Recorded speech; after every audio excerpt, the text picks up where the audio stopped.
Le mercato MotoGP 2024. Il y a de quoi en perdre la tête. Les choses vont très vite sur les transferts de l'année prochaine. Il y a 2 jours, je sortais une vidéo sur Johann Zarco qui rejoignait Honda. Et bien depuis, on a encore eu d'autres rumeurs. Et il y en a une qui concerne justement Johann Zarco.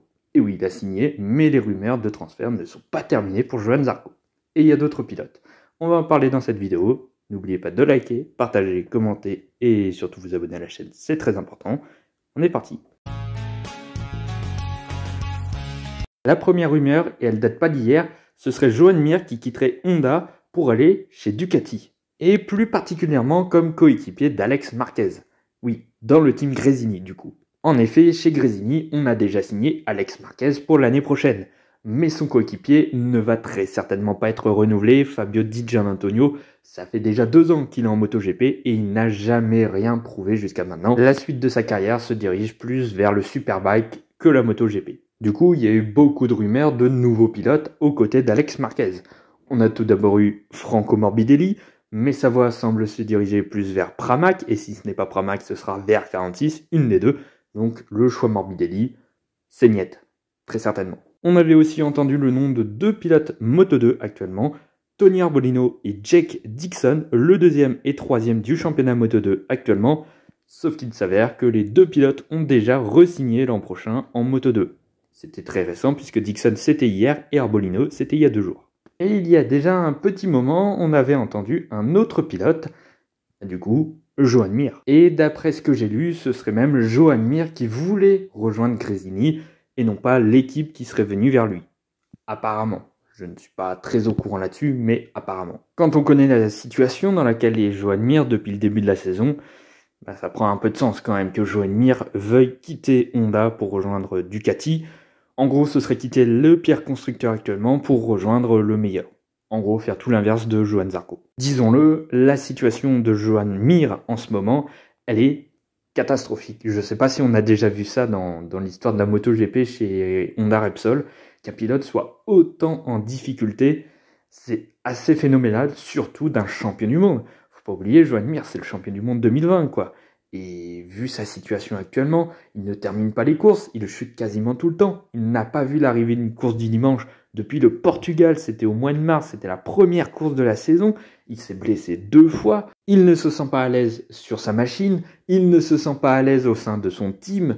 D'ailleurs, Honda, je ne suis pas sûr qu'ils doivent l'écouter beaucoup, parce que déjà les performances ne sont pas là, et puis Honda se tourne plus sur Marc Marquez que sur les autres pilotes Honda.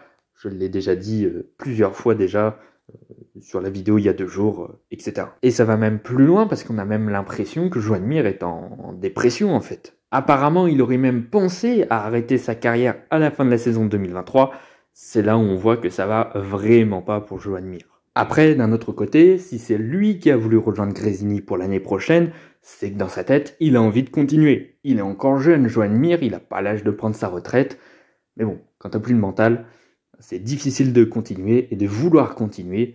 Là-dessus, je le comprends. En tout cas, s'il veut se sauver de cette mauvaise passe, clairement, la meilleure des solutions, c'est rompre son contrat. Parce que oui, il a un contrat pour 2024 avec Honda. On le sait, ces derniers temps, les contrats, ça sert un peu à rien. Alex Rins a très bien rompu son contrat avec Honda pour rejoindre Yamaha. Donc c'est très possible pour Joan Mir, selon les clauses aussi. Mais bon, j'ai bien envie de croire en cette rumeur de Joan Mir chez Ducati Gresini pour l'année prochaine. Ce serait le seul moyen de revoir un Joan Mir un petit peu mieux, enfin beaucoup mieux je pense, parce que chez Honda, c'est vraiment destructeur de mental. On le voit, même Marc Marquez, là les derniers temps, il a commencé à comprendre que ça servait à rien de pousser à 110%. La Honda est une catastrophe et il ne réussira pas à faire quoi que ce soit. Si Marc Marquez n'y arrive pas, le Joan Mir, il n'y arrive pas. C'est quand même très triste la situation dans laquelle est Joan Mir.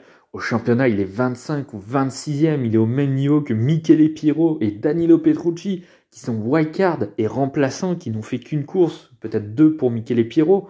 Il est derrière Jonas Folger, derrière Pol Espargaro, qui s'est gravement blessé en début d'année. Enfin, c'est juste incroyable. Personne ne pensait que Joan Mir allait être aussi loin. Ouais, absolument personne ne pensait ça. Bon, le seul moyen pour s'échapper de Honda pour Joan Mir, c'est signer chez Gresini et rompre son contrat du coup. Du coup, on a une autre rumeur chez Honda et elle concerne Johann Zarco. Et oui, il a signé 2 ans dans l'équipe LCR pour 2024 et 2025 et pourtant, il pourrait encore être au cœur des transferts. Et la rumeur, elle découle de la rumeur que je viens de vous annoncer. Si Joan Mir part chez Gresini, va falloir un autre pilote pour aller chez Repsol. Et du coup, si Joan Mir s'en va de chez Honda Repsol, qui c'est qui prend sa place? Eh ben c'est notre Jojo national. Et oui, et ça a du sens. Déjà, c'est le seul pilote LCR qui est confirmé. Donc si le deuxième pilote Repsol s'en va, bah, du coup, on prend le premier pilote LCR. Ça me paraît logique. En plus des 2 pilotes qui vont signer chez LCR, puisque le deuxième pilote, ce sera très certainement Takaki Nakagami. Chez Repsol, on va prendre Johann Zarco, tout simplement. On va pas prendre Nakagami, je pense pas. Du coup, Johann Zarco, il pourrait très bien se retrouver chez Honda Repsol avant même d'avoir commencé chez LCR. C'est pas la première fois qu'on voit ça. Rappelez-vous, en 2020, Brad Binder, il aurait dû commencer sa carrière dans le team satellite de KTM, donc chez Tech 3. Sauf qu'en 2019, justement, Johann Zarco s'était fait virer de chez KTM. On avait remplacé Johann Zarco pour la fin de saison par le pilote test Mika Kallio. Mais bon, on n'allait pas le mettre en tant que titulaire. Du coup, on a dû chercher un pilote pour le mettre dans le team d'usine. Du coup, on a choisi de placer Brad Binder directement dans le team d'usine. Et on a vu le succès que ça a eu. Sauf que j'ai bien du mal à croire que Johann Zarco ait le même succès avec Honda Repsol. Non pas que je remets en cause les capacités de Johann Zarco, mais quand on voit la poisse qu'a encaissé les anciens pilotes Repsol aux côtés de Marc Marquez, ça fait peur. Et ça date déjà d'il y a un petit moment, puisque déjà en 2018, pour la dernière année complète de Dani Pedrosa en MotoGP sur cette Honda Repsol, ça s'était très mal passé, aucun podium, je crois que son meilleur résultat c'était 4 ou 5e. Enfin, moi je crois qu'il avait terminé 8e du championnat, enfin c'était pas une bonne saison pour Dani Pedrosa, c'est un petit peu ça aussi qui l'a poussé vers la retraite. Ensuite son remplaçant, Jorge Lorenzo, triple champion du monde MotoGP, un Lorenzo qui était un peu diminué, on s'attendait pas à ce que Jorge Lorenzo soit aussi loin, je crois que sa meilleure course, en tout cas son meilleur résultat en course, c'était 11e, donc c'était une catastrophe, il n'a jamais décollé du fond de peloton. En plus, il s'est blessé durant la saison, il a pris sa retraite à la fin de l'année 2019, ça l'a poussé vers la retraite alors qu'il avait un contrat pour 2020 avec Honda Repsol. Son remplaçant Alex Marquez, c'était un petit peu mieux, mais bon, c'était un rookie, donc on n'avait pas non plus les mêmes exigences avec Alex Marquez qu'avec Lorenzo. Et puis ensuite, Pol Espargaro en 2021-2022, 2 pauvres podiums, une pole position, et après, c'est un peu tout. C'était très compliqué pour Pol Espargaro aussi. Et puis Joan Mir, il est limite en dépression. Ouais, c'est sympa d'être chez Honda Repsol. Ouais, c'est sympa, la joie de vivre. Du coup, vous comprenez maintenant un petit peu pourquoi j'ai pas forcément envie de voir Johann Zarco dans le team d'usine Honda. Alors ça peut avoir plein d'avantages, évidemment, notamment au niveau du développement de la moto. Mais bon, quand je vois ce qu'ont fait d'autres pilotes comme Espargaro, comme Mir, qui sont quand même des bons pilotes, et quand on a vu Espargaro en 2020 sur la KTM, c'était une excellente année. Quand on l'a vu sur la Honda Repsol en 2021, c'était autre chose. Même des champions du monde, Lorenzo, même des très bons pilotes comme Dani Pedrosa se sont cassés les dents les dernières fois. J'ai pas forcément envie de Johann Zarco rejoindre Honda Repsol. Ouais, je préférais qu'il prenne Nakagami. Ouais, c'est bien Nakagami, c'est bien. Et puis l'ambiance entre le team d'usine et le team satellite, c'est pas le même. Dans le team satellite de Lucio Cecchinello, il y a un peu plus d'ambiance, c'est un petit peu plus familial. Et même Alex Rins le disait, lui, il n'avait aucun problème avec le team LCR, avec Lucio Cecchinello, ça se passait très bien. C'est avec les dirigeants Honda qui ne l'écoutaient absolument pas. Voilà, il y a quand même une distinction entre Honda et LCR. Ce ne sont que des clients, mais dans l'équipe LCR, apparemment tout se passe bien, enfin, c'est une équipe un peu familiale, un petit peu comme toutes les équipes privées presque. Ouais, comme Pramac par exemple. Donc bon, à voir un petit peu comment ça va se décanter. Mais en tout cas, si Joan Mir quitte Honda pour soit prendre sa retraite, soit pour aller dans une autre équipe, soit pour aller chez Gresini, soit pour aller ailleurs, on a parlé aussi du Superbike, mais j'y crois absolument pas. Bref, si Mir quitte Honda, on pourrait bien retrouver Johann Zarco directement dans le team d'usine Repsol, côté de Marc Marquez. J'ai bien envie d'avoir votre avis sur le cas Zarco chez Repsol, ça m'intéresserait pas mal. Donc si vous voulez écrire dans les commentaires, ça me ferait plaisir de vous lire, et puis je vous répondrai aussi. Et enfin, on en revient à la rumeur de chez KTM. Et oui, là-bas, depuis un certain moment, on a 5 pilotes pour 4 places. Autant vous dire que ça le fait pas. À moins qu'on mette 2 pilotes sur la même machine, mais je crois que c'est interdit dans le règlement. Je pense. Oh oui, très certainement. Bref, plus sérieusement, Au début, les deux pilotes du team d'usine KTM, Brad Binder et Jack Miller, ils étaient en sécurité. Ils ont tous les deux un contrat pour 2024, et même pour Brad Binder, ça va plus loin, ça va jusqu'à fin 2026, il a re-signé un nouveau contrat.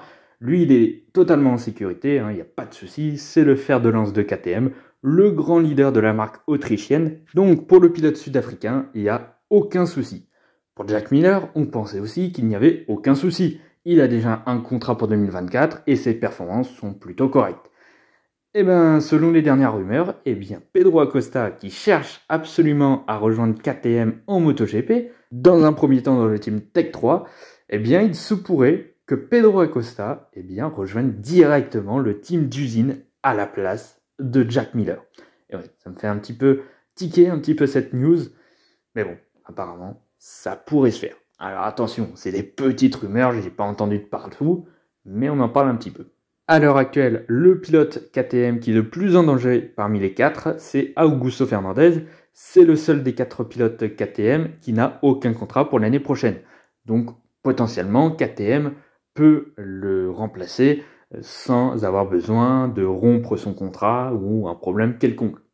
Il est libre, il n'a pas de contrat, il n'est pas lié à KTM pour l'année prochaine. Donc c'est lui qui est le plus en danger. Sauf que Hervé Poncharal, le propriétaire de l'équipe Tech 3, a renouvelé sa confiance envers Augusto Fernandez et il a même dit que Augusto Fernandez sera chez Tech 3 en 2024. Et Pol Espargaro, il a déjà un contrat pour 2024. Donc lui aussi devrait être chez Tech 3. On a un petit problème là. Donc voilà d'où vient la rumeur d'un potentiel remplacement de Jack Miller par Pedro Acosta. Et oui, KTM ne va pas se séparer comme ça de Pedro Acosta, c'est le futur crack du MotoGP. En tout cas, on le pense pour le moment, vu ce qu'il a fait comme performance en Moto 3 et Moto 2, il y a de très grandes chances qu'il fasse de belles choses en MotoGP. Du coup, c'est normal, KTM, qu'il l'a dans son giron depuis ses débuts en Grand Prix, c'est-à-dire en 2021, ils veulent placer absolument en MotoGP l'année prochaine. Et Pedro Acosta, il veut absolument être en MotoGP l'année prochaine. Il a dit qu'une nouvelle année en Moto 2, ça allait pas être possible pour lui. Et ouais, Pedro Acosta, il a beau ne pas avoir le moindre départ en MotoGP, il met déjà la pression pour arriver. Ça, c'est signe des grands pilotes, de base. KTM n'a pas envie de faire la même erreur qu'avec Jorge Martin. Ils avaient Jorge Martin dans le giron KTM, et ils l'ont laissé à Ducati. Et on voit ce qu'il fait actuellement, deuxième du championnat. Bon, c'était une petite perte quand même pour KTM. Ils n'ont pas envie de faire la même chose avec Pedro Acosta. Surtout qu'Acosta, ça a l'air d'être encore un plus grand pilote que Jorge Martin. Du coup, moi, je ne vais même pas me prononcer là-dessus, parce que même KTM, ils ne savent pas ce qu'ils vont faire. C'est un peu compliqué. On a parlé d'une 3e écurie à un moment donné, mais la Dorna ne veut pas. Bref, c'est un petit peu un bazar complet, ça, chez KTM. Je ne sais pas qui ils vont mettre. Pour moi, je reste sur Augusto Fernandez qui quitte KTM pour faire place à Pedro Acosta. Après, où ira Fernandez, je ne sais pas. Bref, on verra bien. Mais attention quand même, Jack Miller, c'est un peu chaud quand même. Mais bon, il n'y a que de petites rumeurs, ça n'a pas encore enflé. Donc on ne sait jamais. Mais il y a quand même cette rumeur de Pedro Acosta dans le team d'usine aux côtés de Brad Binder dès 2024. Et puis aussi, on a une autre rumeur, mais ça c'est dans le cas où Zarco rejoint Repsol pour remplacer Mir. Ce serait Iker Lecuona qui quitterait sa place en Superbike pour rejoindre LCR et faire son retour à temps plein en MotoGP. Voilà, c'est un pilote Honda, il fait souvent des remplacements et des wildcards cette année. Voilà, choix plutôt logique, mais bon, je ne vais pas m'étaler là-dessus. Iker Lecuona, c'est pas le meilleur des pilotes, donc bon, pourquoi pas s'ils veulent, mais bon, voilà, je ne vais pas m'étaler là-dessus. C'est la fin de cette vidéo. Merci d'avoir regardé jusque-là. N'oubliez pas de liker, partager, commenter et surtout vous abonner à la chaîne, c'est très important. Moi, je vous dis à dans quelques jours pour la prochaine vidéo.